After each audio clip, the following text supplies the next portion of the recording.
오늘 우리가 읽은 서신은 바로 갈라디아서입니다.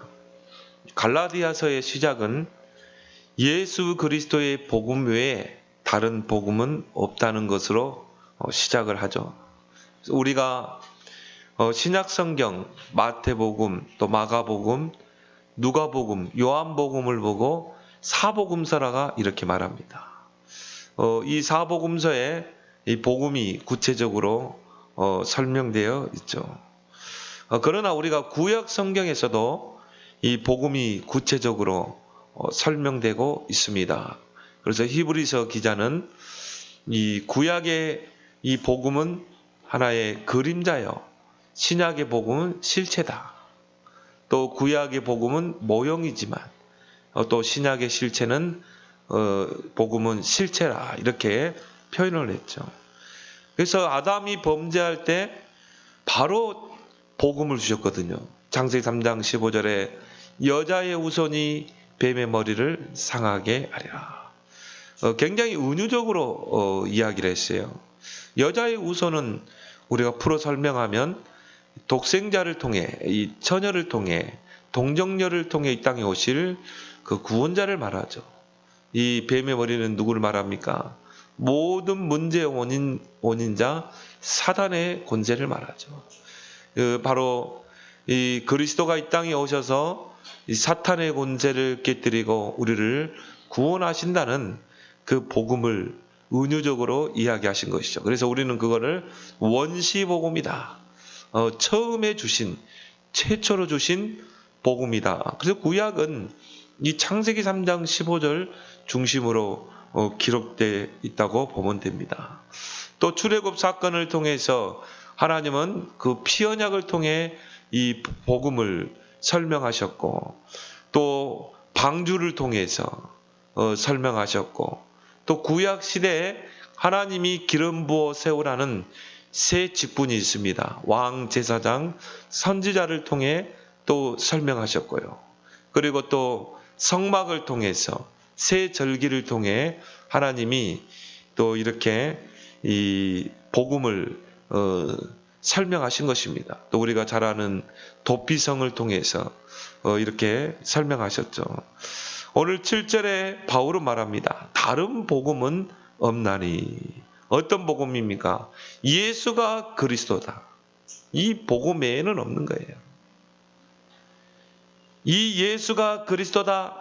이 복음 외에 다른 복음은 바로 이 이단들이 말하는 것이죠. 그래서 이단들이 왜 나옵니까? 다른 복음을 이야기하거든요. 끝이 다르다 이 말이에요.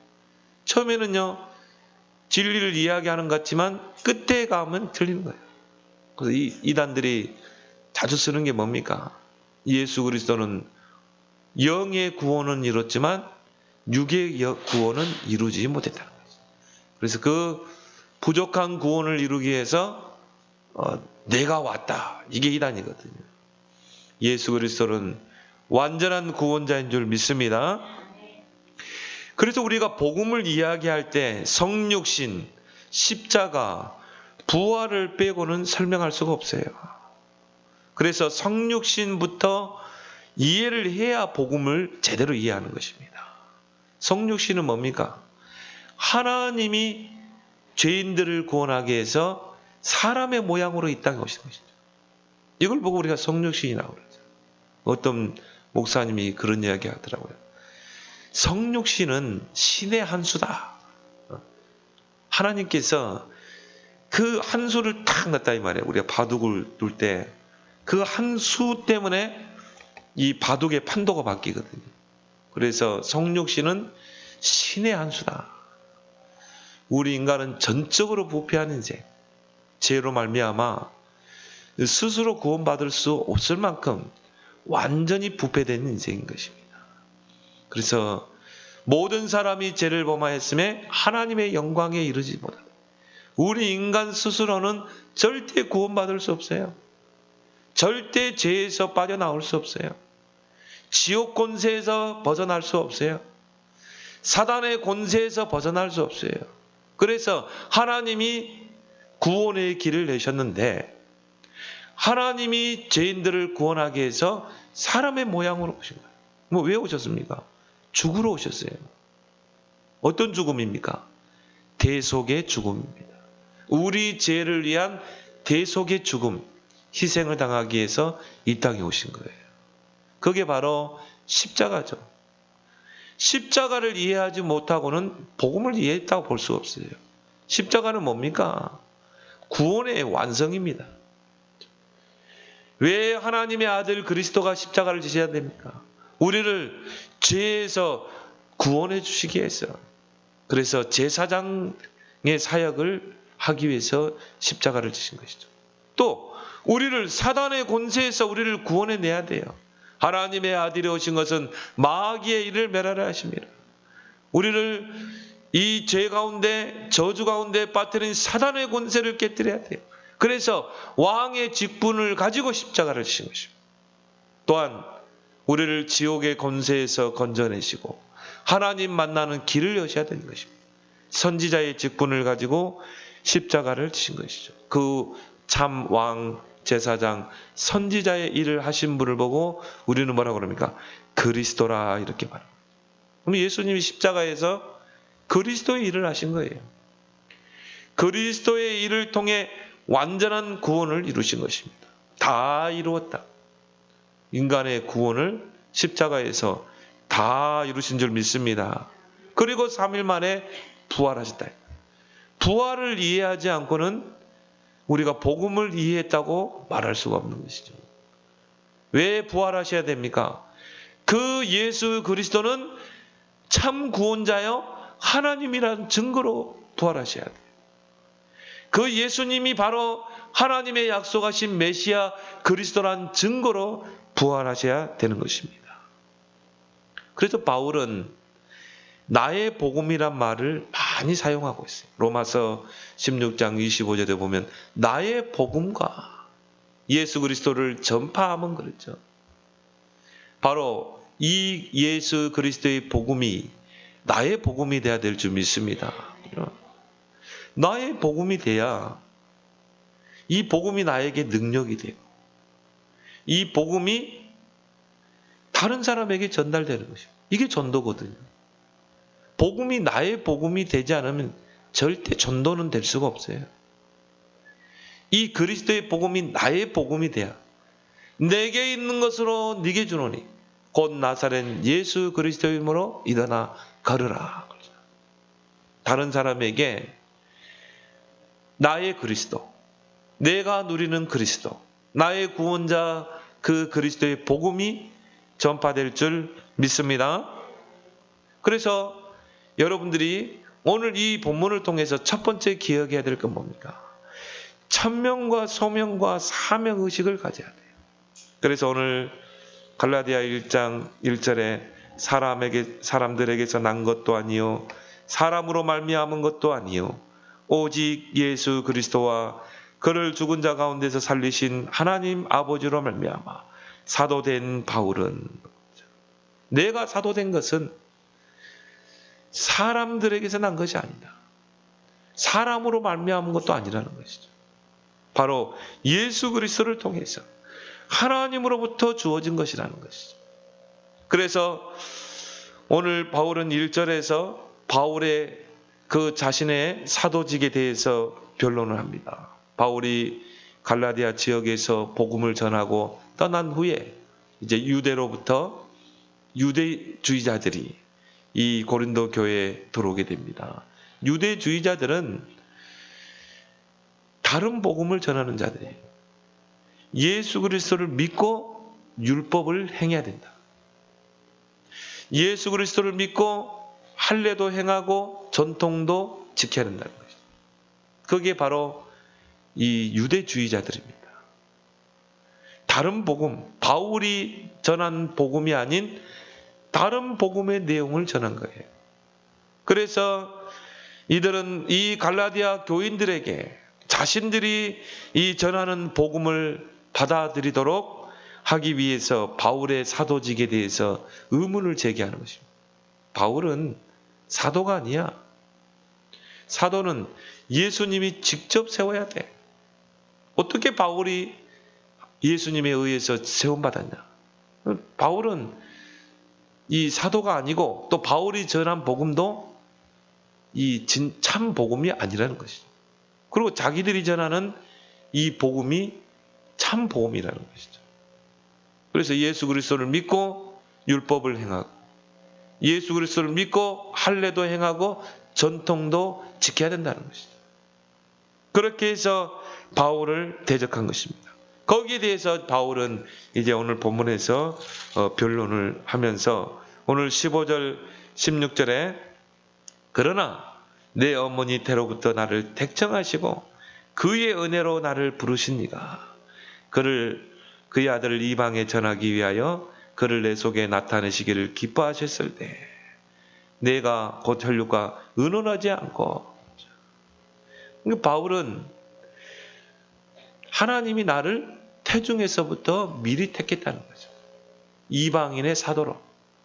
그리고 하나님의 그의 은혜로 그 그리스도의 은혜로 나를 부르셨다는 거죠. 그의 아들 그리스도를 이방에 전하기 위해서. 그게 사도행전 9장 아닙니까? 다메섹 도상에서 이 바울이 그리스도를 만나게 되죠. 회심하게 되죠. 그리고 아나니아를 통해 복음을 구체적으로 이제 듣게 되죠. 그때 아나니아에게 한 말은 뭡니까? 이 사람은 이방인들과 임금들과 예루살렘 사람들에게 복음을 전하기 위해서 택한 나의 그릇이다. 그 말은 뭡니까? 이방인의 사도로 예수님이 직접 바울을 세우셨다. 여기에 대한 변론을 오늘 본문에 하는 것을 보게 됩니다. 그래서 나의 이 사도의 직분은 사람에 의해서 주어진 것이 아니라 하나님이 주신 것이라는 것입니다. 그렇다면 오늘 이 본문을 통해 중직을 포함한 우린 직분자들이 가져야 할 세 가지 자세를 여러분이 이제 한 해를 마무리 짓고 또 새로운 한 해를 앞둔 여러분이 그 자세를 굳게 붙잡길 바랍니다. 이게 뭡니까? 천명의식, 소명의식, 사명의식. 나에게 있는 직분은 사람에 의해서 주어진 것이 아니라는 것이죠. 하늘이 내린 직분이라는 사실인 것입니다. 오늘 1절에 바울이 그걸 말하는 거죠. 나의 사도직은 사람에 의해서 사람으로 말미암아 주어진 게 아니다. 예수 그리스도와 하나님에게서 받은 직분이라는 것이죠. 여기에 대한 분명한 답을 여러분이 갖고 새로운 한 해를 준비하길 바랍니다.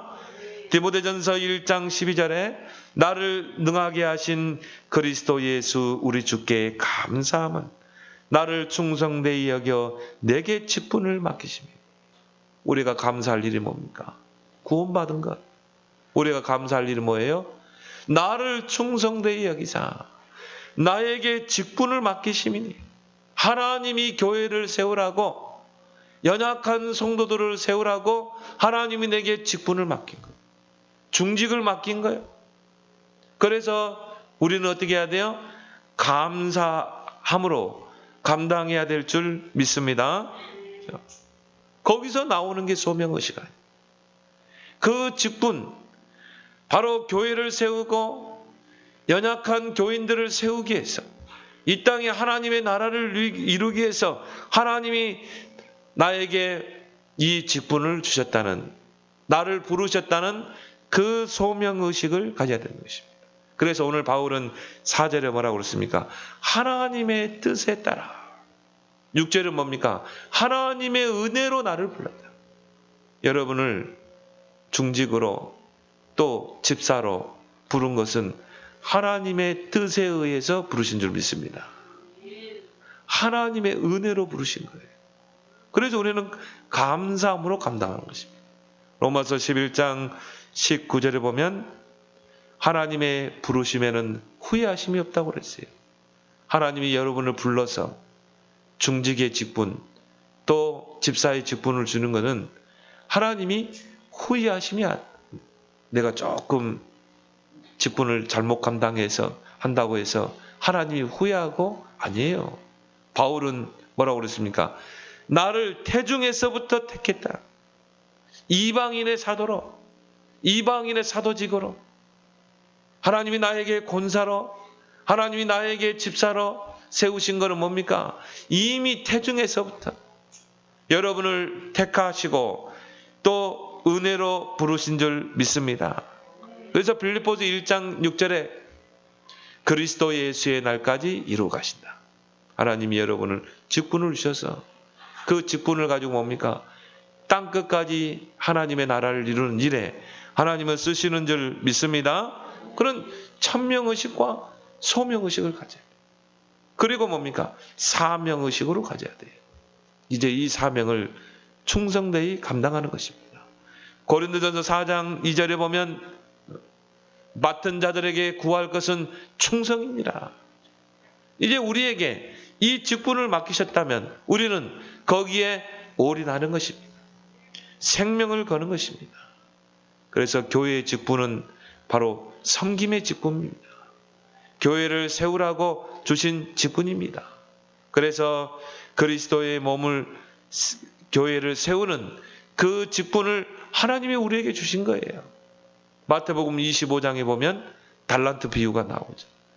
어떤 사람에게는 5달란트, 또 2달란트, 1달란트를 맡기고 주인이 먼 타국으로 간 것입니다. 그걸 가지고 뭐라 하라고요? 장사해서 남기라는 것이죠. 그럼 우리는 하나님이 나에게 이 직분을 맡긴 거예요. 하나님이 직접 하셔야 되는데, 하나님이 직접 장로의 직분을 감당하고 또 권사의 직분을 감당해서 교회를 세우고 연약한 지체들을 세워야 되는데 하나님이 그 일을 우리에게 맡기신 것입니다. 그래서 5달란트 가진 자는 그걸 가지고 10달란트를 남기고 2달란트 가진 자는 장사해서 4달란트를 남겼잖아요. 1달란트 가진 자는 땅에 묻어두고 그 직분의 중요성을 모르는 거죠.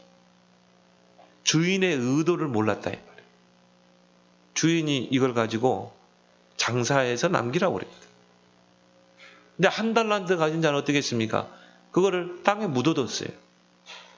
주인의 의도를 모르는 것이죠. 나중에 그 주인이 돌아와서 그거를 이제 결산하잖아요. 5달란트 가진 자는 5달란트, 10달란트를 착하고 충성된 종아, 네가 잘하였도다. 잘하였도다 충성되고 착한 종아. 네가 작은 일에 충성했기에 내가 큰 것으로 너에게 맡기겠다. 여러분이 진짜 한번 올해는 여러분이 한 해를 잘 마무리 짓고 내년에는 여러분에게 맡긴 직분을 진짜 한번 잘 감당해 보세요. 그러면 하나님은 여러분에게 큰 것을 맡길 줄 믿습니다. 2달란트 가진 자도 똑같이 하겠어요. 2달란트를 가지고 장사해서 4달란트를 남겼거든요. 착하고 충성된 종아. 그러면서 뭐라고 합니까? 네가 작은 일에 충성했게 내가 너에게 큰 것을 맡기리라. 1달란트를 땅에 묻어둔 자는 뭐라고 그랬습니까? 책망했잖아요. 너는 내 의도를 전혀 알아채지 못했어요. 그러면 차라리 그거를 은행에다가 맡기지. 은행에다 맡기면 어떻게 돼요? 이자라도 남잖아요. 그걸 땅에다 묻어뒀어. 하나님이 내게 맡겨진 직분을, 이 직분이 얼마나 귀한 직분이에요. 주인의 의도를 잘 눈치채길 바랍니다. 왜 하나님이 나에게 집사의 직분, 왜 하나님이 나에게 장로의 직분을 주셨고 그 의도를 잘 알아채야 한다. 그래서 착하고 충성된 종이 되기를 예수 그리스도로 축원합니다. 두 번째 뭡니까?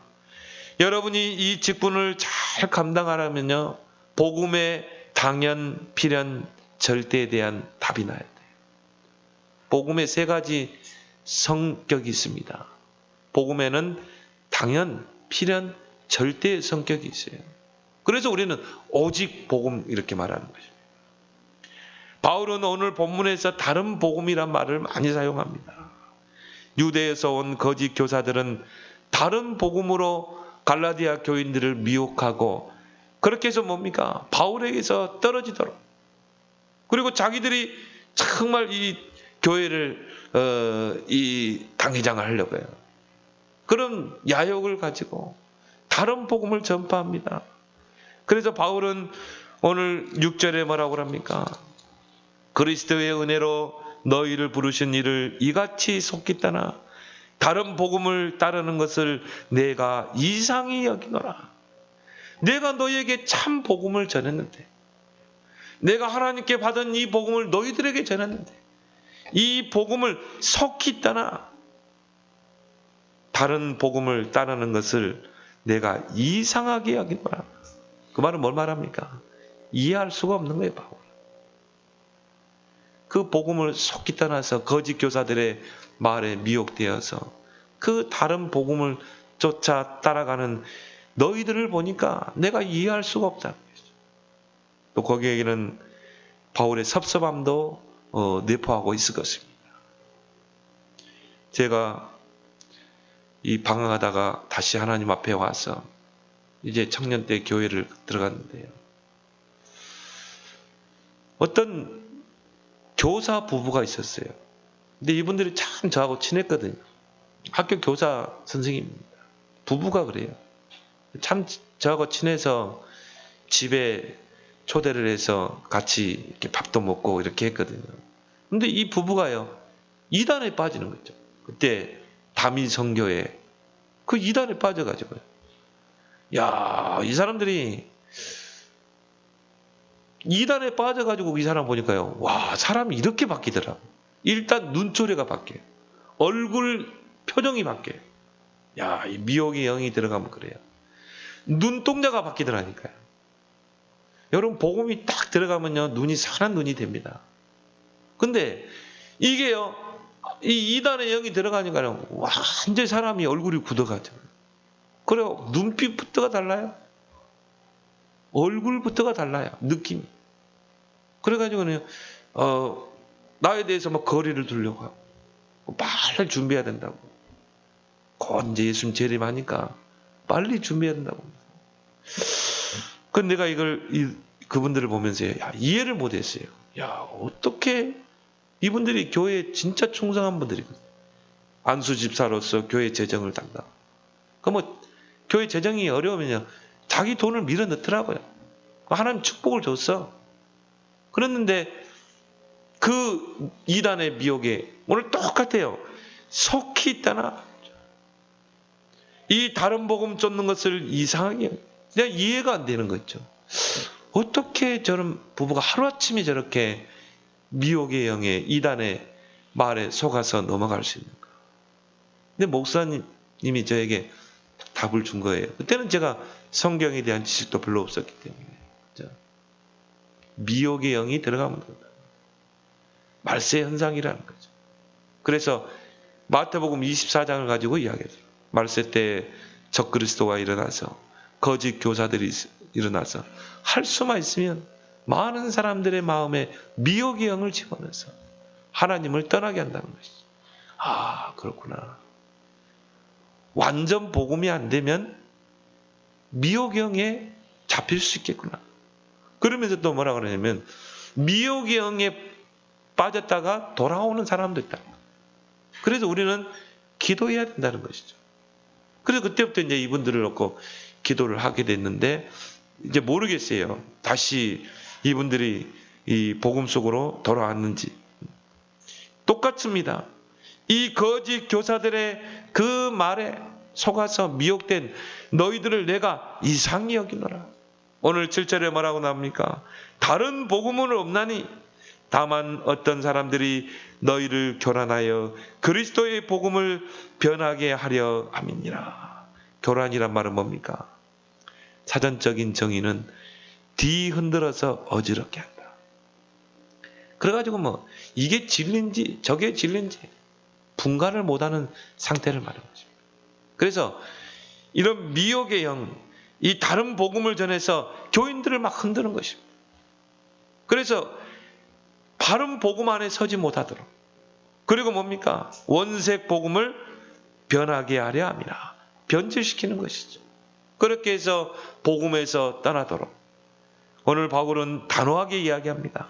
8절 9절에 그러나 우리나 혹은 하늘로부터 온 천사라도 우리가 너희에게 전한 복음의 다른 복음을 전하면 저주를 받을지어다. 우리가 전에 말하였거니와 내가 지금 다시 말하노니 만일 누구든지 너희가 받은 것 외에 다른 복음을 전하면 저주를 받으리라. 2번을 강조하죠. 정말 이 다른 복음 전하는 자는 반드시 저주를 받게 된다는 것입니다. 그래서 예수님께서도 계시록 시대 마지막 때가 되면 이런 거짓 선지자 적그리스도가 많이 일어나서 많은 사람들이 진리에서 떠나게 될 것이다. 요한계시록 22장 18절 19절. 요한계시록의 마지막 장이 22장 아닙니다. 요한계시록 말세에 일어날 일을 쭉 설명하면서 마지막 요한계시록 22장 18절 19절에 이 사도 요한은 뭐라고 말합니까? 누구든지 더하면 성경에 기록된 재앙을 더하실 것이요 빼면 생명나무와 거룩한 성의 참여함을 제하여 버리더라. 우리는 더하고 빼고 해서는 안 돼요. 하나님 말씀 그대로 믿어야 될 줄 믿습니다. 하나님 말씀이 가면 가고 멈추면 멈추고 내 생각을 내려놓고 아멘. 아멘의 신앙이 되길 바랍니다. 복음에 대한 이 3가지가 정리 안 돼서 그래요. 뭡니까? 당연성, 필연성, 절대성. 복음에 대한 3가지 성격이 뭡니까? 당연, 필연, 절대거든요. 여기에 대한 답이 안 나면 어떻게 됩니까? 흔들리게 돼 있어요. 미혹에 빠지게 돼 있어요. 복음의 당연성은 뭡니까? 예수가 그리스도라는 이 복음은 당연한 복음이라는 것입니다. 왜요? 예수 그 이름의 자체가 구원자거든요. 저희 백성을 죄에서 구원할 자. 여러분도 이름의 뜻이 있잖아요. 예수란 그 이름의 뜻이 뭡니까? 구원자란 뜻이라니까요. 어떤 구원자입니까? 죄에서 구원할 자. 사단의 권세에서 구원할 자. 지옥의 권세에서 구원할 자. 예수님의 이름 자체가 구원이에요. 그리스도란 말은 뭡니까? 기름 부음을 받은 자. 하나님이 구원자로 기름 부어 세워야 구원자가 될 수 있다. 그 기름을 붓다라는 뜻 아닙니까? 그러면 구약시대에 어느 직분에 기름을 부었습니까? 왕, 제사장, 선지자에게 기름을 부었어요. 그 말은 뭡니까? 예수님이 십자가에서 그리스도의 일을 행하셨다. 이 말이에요. 왕, 제사장, 선지자의 일을 하신 것입니다. 왕은 뭡니까? 사탄의 권세를 깨뜨린 왕. 하나님의 아들이 오신 것은 마귀의 일을 멸하십니다. 하나님의 아들 그리스도가 이 땅에 와서 십자가를 진 목적이 뭡니까? 마귀의 권세를 깨뜨리고 우리를 그 손에서 건져내기 위해서. 그리고 제사장의 일을 하셨어요. 우리 죄를 위한 십자가의 대속의 희생을 당하셨습니다. 마가복음 10장 45절에 그가 이 땅에 오신 것은 섬김을 받으려 함이야. 도리어 우리를 섬기려 대속물로 내어주려 하십니다. 대속물이란 말은 뭡니까? 우리 죄를 대신해서 속죄의 희생제물이 되셨다. 그래야 그 피가 우리를 죄에서 구원시킬 수 있는 것입니다. 로마서 8장 2절에 그리스도 예수 안에 있는 생명의 성령의 법이 죄와 사망의 법에서 우리를 해방시켰다. 그래서 그 누구도 우리를 정죄할 수 없는 것입니다. 그리고 선지자의 일을 하신 것이죠. 하나님을 떠난 자들에게 하나님 만나는 길을 여신 거예요. 나는 곧 길이요 진리요 생명이니 나로 말미암지 않고는 아버지께로 갈 자가 없느니라. 오직 그리스도를 통해 우리가 하나님께로, 오직 그리스도를 통해 우리가 하나님의 자녀가 되는 줄 믿습니다. 그 이름이 예수 그리스도. 이걸 정말 알고 여러분이 고백해 보세요. 사단이 벌벌 떨게 될 줄 믿습니다. 그래서 예수님 뭐라고 하세요? 너희가 내 이름이 아니고는 아무것도 할 수 없다고 그랬잖아요. 그 말은 우리가 바꿔서 말하면 뭡니까? 예수 그리스도의 이름으로 우리는 다 할 수 있는 줄 믿습니다. 그래서 너희가 내 이름으로 무엇이든 구하면 내가 시행하겠다. 지금까지는 너희가 내 이름으로 구하지 않았으나 구하라 받으리니 너희 기쁨이 충만하리라. 너희가 내 이름으로 귀신을 쫓아내며 예수 그리스도 그 이름을 알고 사용하는 자에게 이런 능력과 권세가 나타나는 줄 믿습니다. 당연성이죠. 창세기 3장에서 해방되는 길은 오직 그리스도, 예수가 그리스도라는 것은 당연한 거예요. 두 번째, 복음의 필연성입니다. 하나님 떠난 인생은 불신자 6가지 상태에 완전히 묶이게 돼 있어요. 그 불신자들이 운명이라고 말하는데 맞습니다. 불신자, 하나님 떠난 불신자는 6가지 상태의 운명에 못 빠져나온다니까. 그래서 뭡니까? 그 신분과 소속이 마귀에게 소속되게 돼 있어요. 그러니까 누가 가르쳐주지 않는데 우상 숭배하고 귀신 섬기게 돼 있어요. 그리고 뭡니까? 정신 문제, 영적인 문제 오게 돼 있어요. 육신의 질고에 시달리게 돼 있어요. 그 인생 죽으면 결국은 죄를 가지고 지옥 가게 돼 있어요. 그러면 그 영적 문제 거기서 끝납니까? 후손에게 그대로 대물림돼요. 3, 4대까지 대물림됩니다. 이걸 어디 교과서에서 이야기해 줍니까? 어느 정치인이 이걸 이야기해 주냐 이 말이에요. 복음의 필연성. 그래서 이브리서 2장 14절 15절에요. 평생을 6가지 운명에 탁 잡혀가지고요. 죽기를 무서함으로 마귀에게 붙잡혀 종노라는 것입니다. 그게 인생이에요. 하나님 떠난 인생은요. 평생 마귀에게 종노를 합니다. 에베소 2장 2절에 봅니까? 공중의 권세 잡은 자를 따르게 되어 있어요. 그리고 본질상 진노의 자녀예요. 진노 가운데, 재앙 가운데 살 수밖에 없는 것입니다. 그래서 예수 그리스도의 복음은 선택사항이 아닙니다. 내가 이걸 선택할까? 선택사항이 아닌 필연적인 것인 줄 믿습니다. 이 땅에 있는 모든 인생은 그리스도가 필요해요. 그래서 우리에게 전도하라는 것입니다. 왜? 여러분 만나는 사람, 여러분 주위에 알고 있는 사람, 뭐가 필요해요? 복음이 필요하다니까요. 왜요?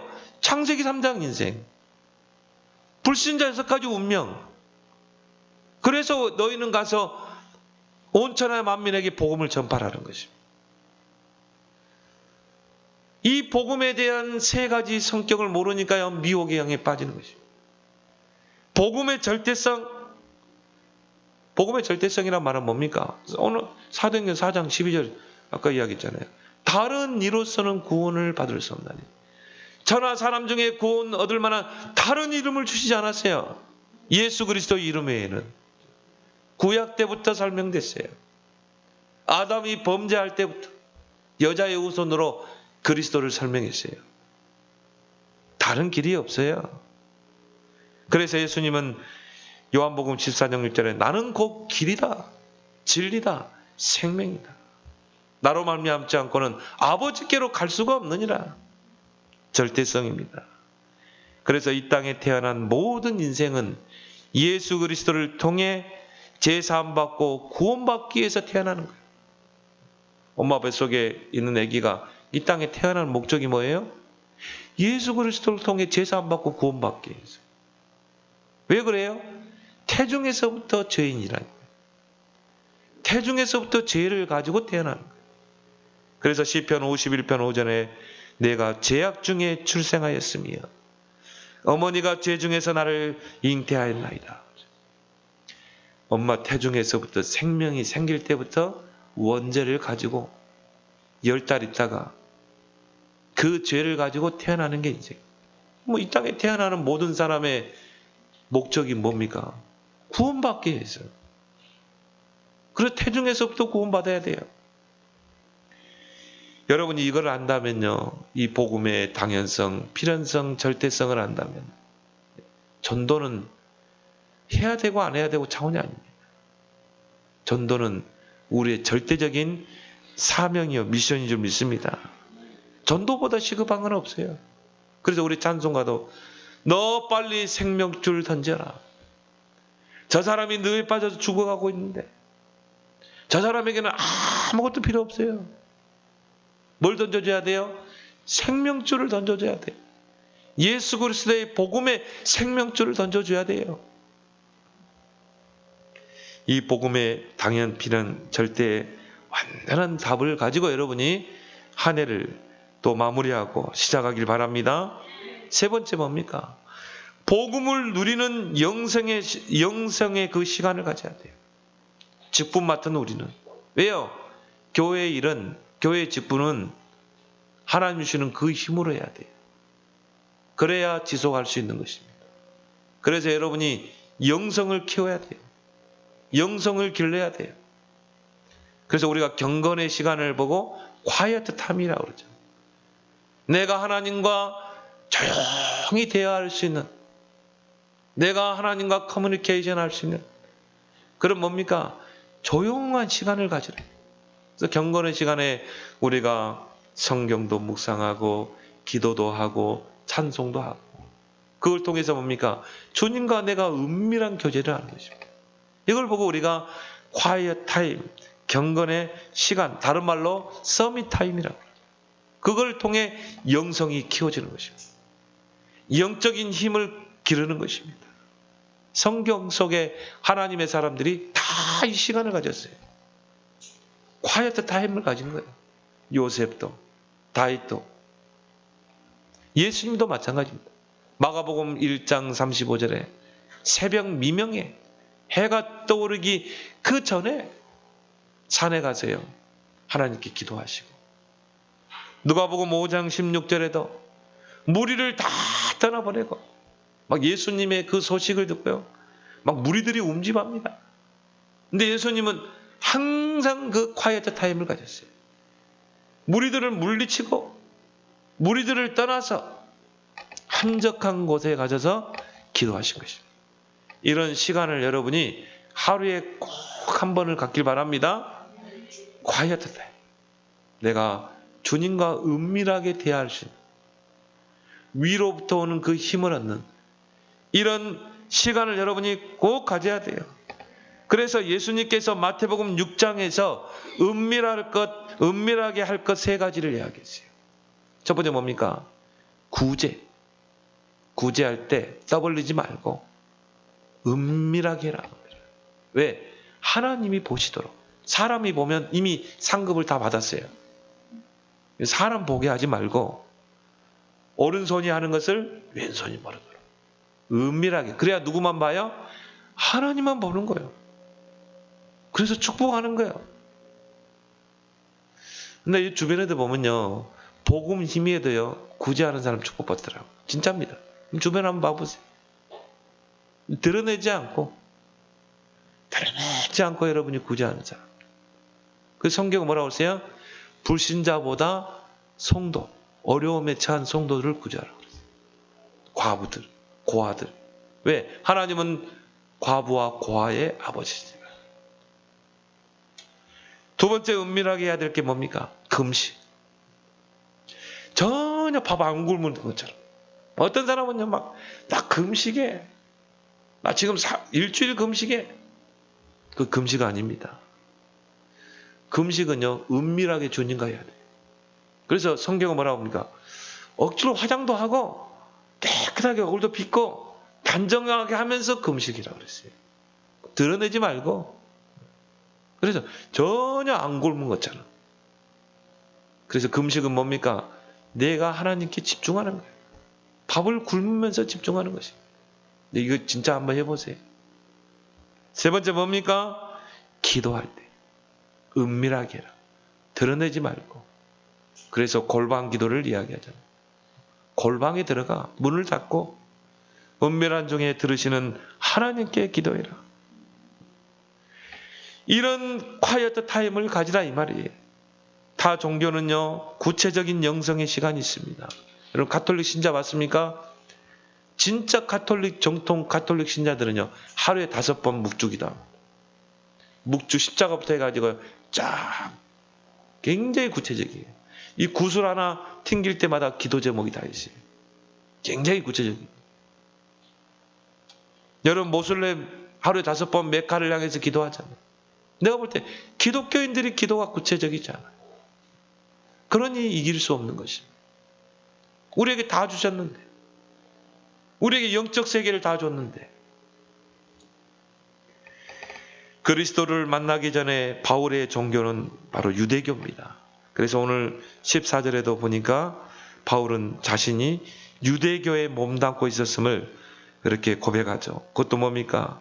내가 내 종족 중 여러 영갑자보다 유대교를 지나치게 믿어 내 조상의 전통에 대하여 더욱 열심히 있었으니. 전형적인 종교인이죠. 복음 모르고 열심, 특심. 근데 오늘 13절에 보니까 교회를 심히 박해하던 자라고 했어요. 복음 모르면 그렇게 돼요. 복음 가진 교회를 누가 핍박합니까? 불신자가 핍박합니까? 아닙니다. 종교인이 핍박하는 거예요. 그것도 뭡니까? 열심 있는 종교인들이 핍박하는 거예요. 근데 오늘 15절에 바울은 그런 거 같죠. 나를 태중에서부터 하나님이 택정했다. 이방인의 사도로. 그래서 16절, 17절에 보니까 그의 아들을 이방에 전하기 위하여 그를 내 속에 나타내시기를 기뻐하셨을 때 내가 곧 혈육과 의논하지 아니하고 또 나보다 먼저 사도된 자들을 만나려고 예루살렘으로 가지 아니하고 아라비아로 갔다가 다시 다메섹으로 돌아가노라. 바울이 다메섹에서 그리스도를 만나고 거기서 모든 게 해석된 거죠. 내가 우리가 십자가에 못 박았던 그 예수가 우리가 기다렸던 그 그리스도구나. 구원자였구나. 거기서 회심하게 됩니다. 그리고 이제 핍박자가 전도자로 바뀌게 됩니다. 그럼 우리 같으면 어떻게 해야 돼요? 예루살렘을 가야 되겠죠. 그리고 사도들 앞에 보고를 해야 되겠죠. 그 본인이 이방인의 사도로 세움받았음을 이야기해야 되겠죠. 근데 바울은 어떻게 했어요? 그 혈육과 의논하지 않고 먼저 사도된 그 자들 베드로를 위시해서 그 사도들에게 가지 않고 어디로 갔어요? 아라비아로 갔다. 거기에서 바울은 3년 동안 영성의 시간을 갖게 됩니다. 그 아라비아로 가서 깊은 은혜 속에 들어가. 거기서 구약 성경을 다시 읽어봤겠죠. 제 생각이에요. 그 영성의 시간을 통해서 복음이 다 해석됐을 것입니다. 창세기 3장 15절부터 바로 그분이 예수구나. 우리가 십자가에 못 박았던 그 예수. 내가 미워하고 증오했던 그 예수. 그 예수 믿는 자들을 잡아 죽이는 것이 당연한 것이라고 생각했던 그 예수. 그 예수가 바로 창세기 3장 15절의 메시아 그리스도군. 복음이요. 다 해석된 거예요. 그 구약시대의 그림자로 설명됐던 그 복음이 가장 설명된 것입니다. 갈라디아서에 보면요. 바울의 복음이 가장 명료하게 설명되어 있습니다. 그래서 이 많은 신학자들이요. 갈라디아서를 복음의 보화라고 말해요. 바울의 복음의 보화.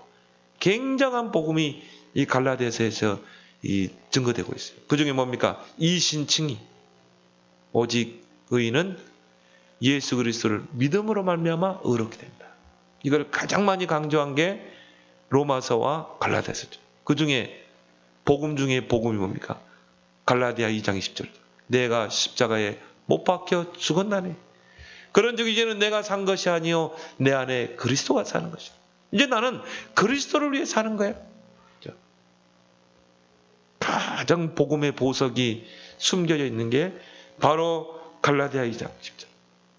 그런데 바울이 이런 복음의 보석을 찾아낼 수 있었던 게 경건의 시간 속에서 찾아낸 것입니다. 그 3년 동안의 깊은 영성 속에서 영성의 시간을 통해서 이 복음이 해석되고 정리됐던 것입니다. 그래서 바울은 오늘 11절, 12절에도 그런 말을 합니다.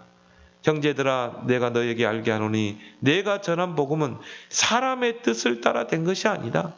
내가 사람에게서 들은 게 아니라는 거죠. 받은 게 아니라는 거죠. 이는 내가 사람에게서 받은 것도 아니요 배운 것도 아니요 오직 예수 그리스도의 계시로 말미암은 것이라. 예수 그리스도의 계시를 통해 받은 복음이에요. 여기서 또 우리가요 틀린 해석을 경계해야 돼요. 오늘 여기에 예수 그리스도의 계시로 된 것이다. 또 이걸 꼭 문자적으로 틀리게 해석한 사람. 그래서 어떤 사람은 그래요. 나는 주님께 하나님께 직통 계시 받았다. 꼭 이런 사람이 있거든요. 계시에는 두 가지 계시가 있어요. 첫 번째는 뭡니까? 외적인 계시. 그리고 내적인 계시가 있습니다. 외적인 계시는 뭐예요? 하나님의 음성이 들려서 꼭 이단들이 그렇게 나오거든요. 여러분 몰몬교, 안식교, 여호와의 증인 이 사람들이 뭐예요? 다 직통 계시 받았다고 그러거든요. 마음의 뜻도 마찬가지입니다. 천사들을 통해 직통 계시 받았다는 거예요. 그게 콜안경이 아닙니까? 그런데 성경 66권이 계시되기 전에는 그렇게 계시를 했어요. 아브라함도 그런 계시를 받았고. 그렇지만 성경 66권의 성경 계시가 완성된 후에는 하나님은 그렇게 계시하지 않습니다. 하나님 말씀을 통해 하나님은 우리에게 하나님의 음성을 들려줄 줄 믿습니다. 바울이 말한 이 예수 그리스도의 계시는 뭡니까? 구약 성경을 쭉 묵상하는 가운데 마음에 들려주시는 하나님의 계시. 그걸 우리는 다른 말로 깨달음이라고 그러죠. 성령의 깨달음. 창세기 3장 15절이 이 말이었구나.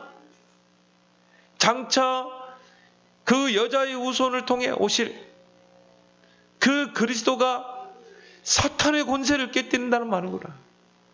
그리고 우리를 구원해 낸다는 말이구나. 유월절 어린 양의 그 피가 그리스도를 상징하고 있는구나. 하나님이 그 유월절 사건을 통해 그리스도를 복음을 설명하신 거구나. 그렇다면 하나님은 구약의 여러 가지 사건, 의식, 제도, 선지자들을 통해서 복음을 부지런히 설명해 왔구나. 근데 우리 이스라엘 백성은 그걸 모르고 부지런히 복음을 놓쳤구나. 그래서 노예가 되고 포로가 되고 속국이 됐구나. 이걸 보고 내적인 계시라고 말합니다. 이게 영성의 시간을 통해 주어지는 것입니다. 여러분이 그 영성의 시간을 꼭 갖길 바랍니다. 그래서 영성을 길러야 돼요. 하나님의 말씀을 통해 하나님의 마음의 음성을 들어야 돼요. 강단을 통해 강단을 말씀 묵상하다가 하나님의 깨달음을 깨달아야 돼요. 하나님의 음성을 들을 수 있어야 돼요. 이런 영성을 여러분이 기르길 바랍니다. 그래서 렘넌트 시기는 뭡니까? 정말 영성을 기를 수 있는 좋은 기회입니다. 그래서 다윗은 시편 78편 70절 72절에 보니까요. 목동의 자리에 있으면서 믿음을 키우고 실력을 갖췄죠. 그래서 하나님께서 그 양치는 자리에서 이스라엘을 기르는 지도자로 하나님이 바울을 쓰신 것입니다. 다윗은 이 아버지의 양을 치면서요. 믿음을 키우고 실력을 갖추고 영성을 키우고 지성을 갖추고 그러면 하나님의 때가 되면 하나님 쓰시게 돼 있어요. 그래서 여러분이 정말 이제 한 해를 마무리 지으면서 또 새로운 한 해를 우리는 말씀을 받고 가야 되겠죠. 영성의 시간을 갖길 바랍니다. 여러분 좀 자제하고요. 이제 얼마 남지 않았잖아요. 한 해를 돌이켜보면서 또 반성도 하고 또 새로운 한 해를 또 설계하고 저는 내년 키워드를요 희망으로 잡았어요. 내년은 희망의 해가 될 것이다. 나 개인적으로 교회적으로 우리 모든 성도들이 이제 희망의 해가 되자. 그리고 그걸 놓고 기도하자. 2020년도는요 위기의 시대, 뭔가 이 불안정한 시대, 많은 사람들이요 그 직장을 잃고 많은 사람들이 어려움을 당하고 이제는 우리는 2021년도를 희망으로 붙잡아야 될 줄 믿습니다. 그럼 그 희망이 진짜 나의 희망이 되려면 여러분이 영성을 기르라. 그리고 영성의 시간을 갖는 여러분 되기를 예수 그리스도로 축원합니다. 하나님 아버지 은혜를 감사합니다. 2020년도를 마감하고 새로운 한 해를 앞에 두고 하나님이 나에게 직분을 주셨다는 천명, 소명, 사명의식을 가지게 하시고 이 직분을 잘 감당하여 교회를 세우고 연약한 교인들을 세우기에 하여 복음의 당연 비는 절대 완전한 답이 나게 하시고 이제 한 해를 마무리 짓고 새로운 한 해를 앞에 두고 이제 바울과 같이 깊은 영성 속으로 들어가게 하셔서 위로부터 오는 그 힘을 얻게 하시고 2021년도에는 우리 앞에 희망의 그 길만 열리도록 하나님 축복해 주옵소서. 예수님의 이름으로 축복하며 기도합나이다. 아멘.